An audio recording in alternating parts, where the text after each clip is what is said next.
சற்று முன் கிடைக்கப்பெற்ற மிக மிக முக்கியமான செய்தி ஒன்று வெளியாகி உள்ளது. ஒட்டுமொத்தமாக குற்றத்தை ஞானசேகரன் தான் செய்தான் என்று 30 ஆண்டுகள் சிறை தண்டனை கொடுத்தது மிகப்பெரிய தவறு என்று எதிர்க்கட்சி தலைவர் எடப்பாடி பழனிசாமி அவர்கள் கூறியுள்ளார். யார் அந்த சார்?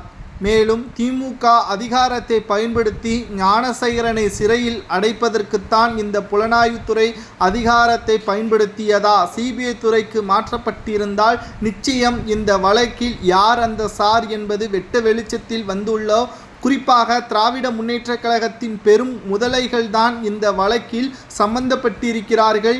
ஞானசேகரன் தொடர்புடைய அமைச்சர்கள் ஒருவரல்ல, கிட்டத்தட்ட 3 நபர்கள் என்ற தகவலையும் தற்பொழுது தகவல்கள் ஒட்டுமொத்தமாக சமூக வலைதளங்களில் வைரலாக பரவி வருகிறது.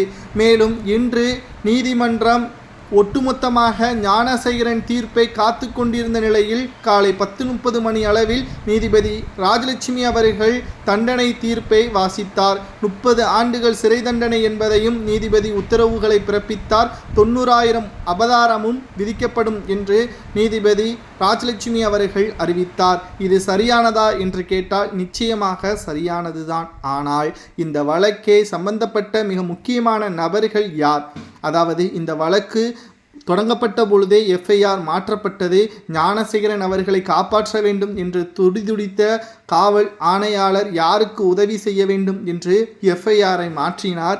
யார் அந்த சார்? ஞானசேகரன் வீட்டில் உட்கார்ந்து சாப்பிட்ட அந்த அமைச்சர் பற்றி ஏன் விவரங்களை நீதிமன்றத்தில் அரசு தரப்பு வழக்கறிஞர் தெரிவிக்கவில்லை என்ற பல்வேறு கேள்விகளும் சமூக வலைதளங்களில் முன்வைக்கப்பட்டு வருகிறது.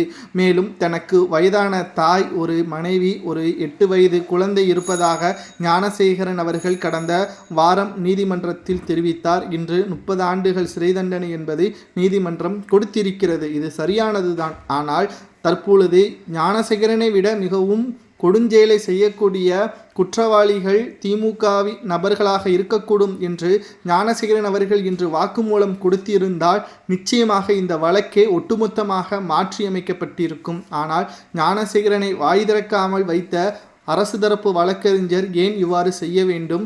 திமுகவிடம் இருந்து பணத்தை பெற்றுக்கொண்டாரா என்ற பல்வேறு கேள்விகளும் சமூக வலைதளங்களில் முன்வைக்கப்பட்டு வருகிறது.